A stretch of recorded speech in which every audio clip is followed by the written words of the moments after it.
How you doing, guys? Welcome back to the channel. So I've been getting a couple of questions. Remember, I have subscribers that are primarily from Thailand, and now I make the transition basically to van life. So certain people are interested in just in general that, in New York City, is van life really prevalent? Absolutely not. It's more of a California thing, an Oregon thing. But, I guess what I'll speak about now is that why would you consider van life in New York or just in general? So now, if you watch the channel, I am a retired law enforcement official. I have a pension. I have a couple of business ventures, etc. I'm going to say that I would be considered to be middle class or upper middle class, right? So why would someone maybe in your position, choose to utilize van life?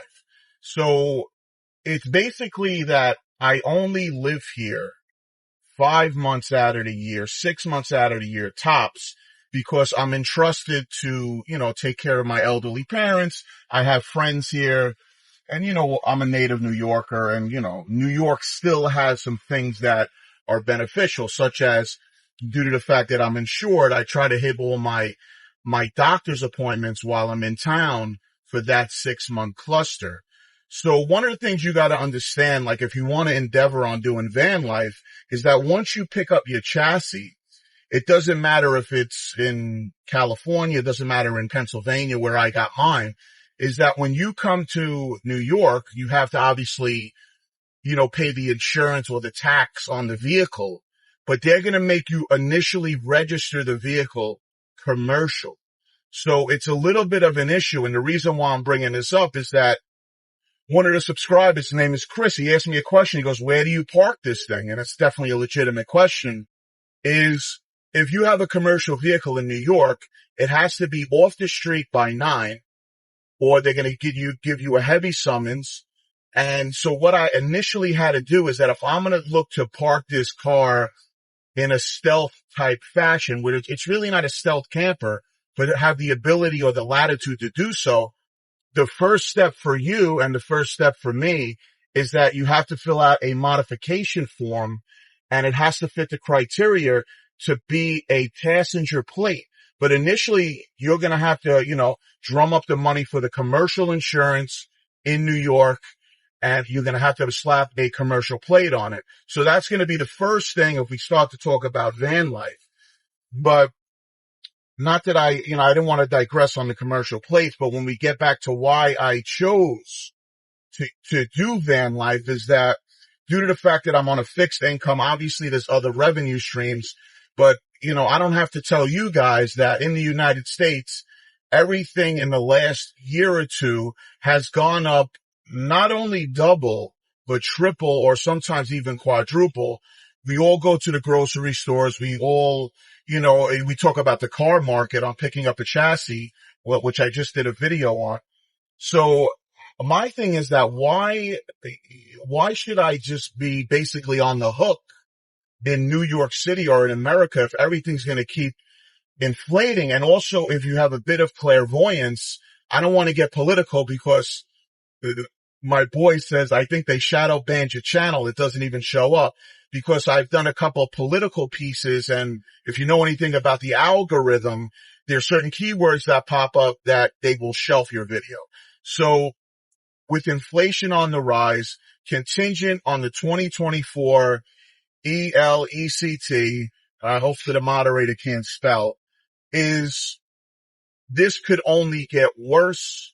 Will it level out if someone else gets in or be a little bit better? Possibly. But normally in business, if the price increases, that's the price. Just like if you live in in a city or a municipality, once a red light camera goes up or a bus lane camera goes up, do they say, you know what, the accidents dropped. Let's take the cameras down. We don't need that revenue stream anymore. The people are good. So all I'm trying to say is that they're gouging your pocket. And I said to myself, you know what? Why should I have such a strong footprint here in America? But you also have to realize that if you're going to live van life in New York City, just as a recommendation, what you're going to need is that I'm not going to tell you too much, but I'm going to just kind of scratch the surface, is that you're probably going to need a storage unit. And now, even if you have a 170 extended and you got all these crazy cargo boxes, maybe you could do it in a minimalist thing, but you may have things that you might want to store. Now, also, you might have people that because one of the questions I also got is that, where do you send your mail to? Now, you're going to have to work these things out if you're going to want to do van life. And there's certain things that people don't really talk about because maybe they feel that it does not interest you. But my theory on the economy is going to be, if it happened in California, if it's happening in Canada, where people are choosing to live out of vehicles, how could you be so arrogant here in America or certain parts of America to think that people aren't going to start living out of vans? So what I figured I would do is that I would offer up my experience on building out vehicles, and especially this current one. So we come back to the State of the Union, the State of America. The reason is that things are only going to go up. And I own something called a co-op, which I really loved. It was basically a miniature museum. It was beautiful, but I don't recommend a co-op to anybody if you know what that is, because they own you and you can't really make any adjustments, etc. So the house was paid for, but there's something called maintenance. So now maintenance and assessments, or, if you look at these condos and these fees, only kept rising. So you would have to assume that in 5 to 10 years, if I stayed there, it's very possible that I would be, pushed out somehow, or really living on a very minimum wage regarding, doing other things with my money. So let's also get into this question that came up. So another question that came up was, where do you park this thing at night? So, do you go to an RV camp? Do you go here? Do you go there? So the dilemma is that, and this is my recommendation, and this is a mistake that I made, was you got to throw a lot of solar up on the roof, because if all you have is a Shure plug-in, you're going to need to plug in somewhere, either at a friend's house, or if you have a safe house, that runs electric. And, because if you don't have other forms of input into the battery system, and I also would recommend a very robust battery system so you can be off grid if you needed to be. That wasn't necessarily my intention, because this is more of a daily driver and basically a place to lay my head for around 5 months. So I didn't go bananas. And, when I threw the price tag up there on my, on my initial build video or my van tour, is, we're touching 155,000. And to be honest with you, it's a light build.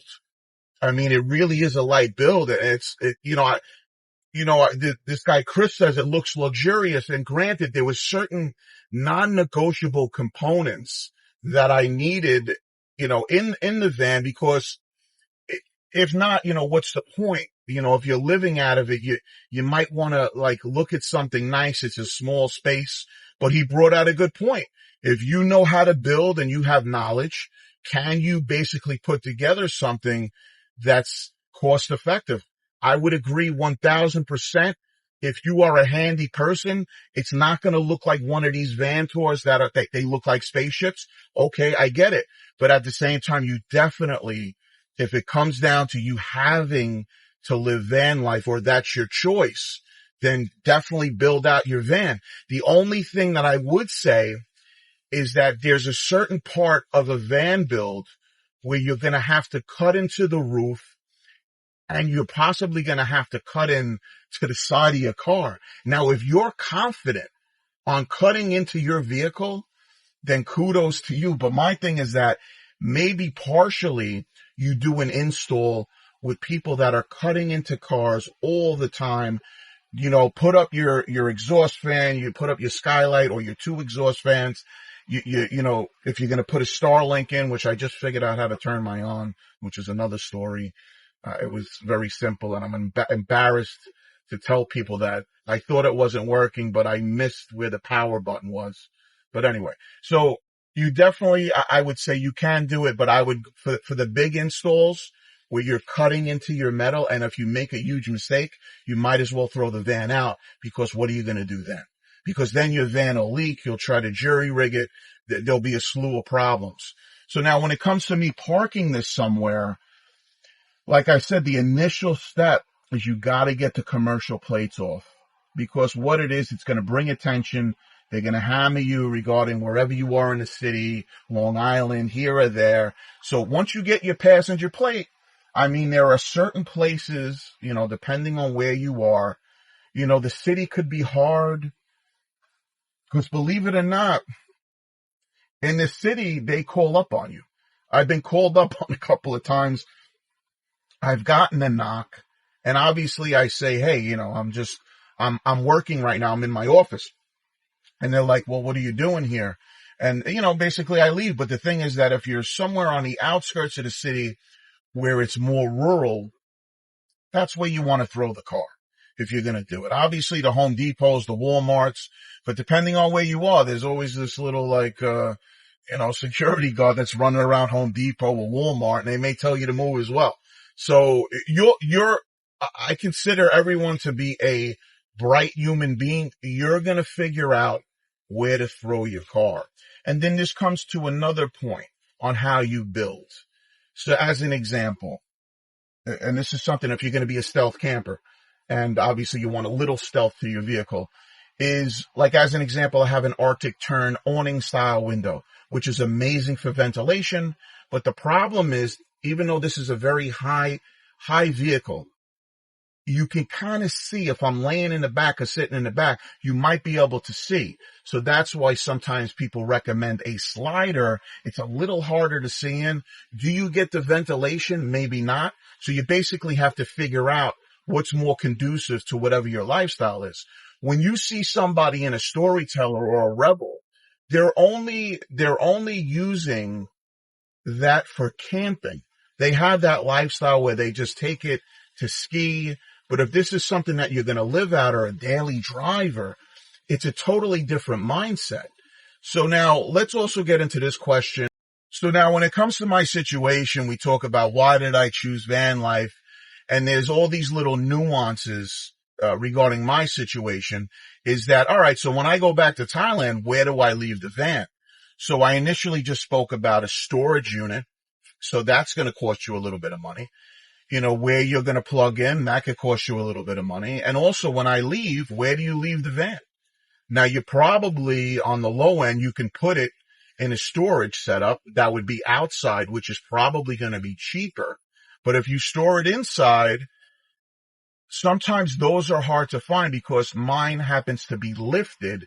So now you have to find a 10-foot or better storage unit to basically work with. And that's going to cost you, you know, it all depends. When it comes to storage units in particular states, you might have to go to a different state, leave it there. It becomes a cumbersome idea. So what I want to say is that if you're going to, you know, you're thinking about van life, either as a solo traveler, or maybe you and your significant other, a family, I mean, that's very tough. If you have, you and 2 kids, even though they're small, I mean, it depends on what part of the country this video is hitting. It could be very difficult, but you're going to have to go with obviously a larger vehicle. So as we close out this video, the next video I'm going to do is that there are certain things that you may see aesthetically or functionally on a van tour. And what I'm going to do is I'm going to kind of dial in how much actually it will cost you, because I got a lot of estimates regarding these particular things that you see on van tours, like Line-X, Rhino Liner. And to do all these projects, they could be very expensive, but I basically honed in on prices. So what I'll do for the next one is we'll get into a little bit of that. So hopefully you got something out of today's video. And like I said, I'm going to do installments regarding the process of building, as well as some other nuances that are involved. So Coffee and Juice, I'll talk to you soon. Have a great day and keep yourself safe.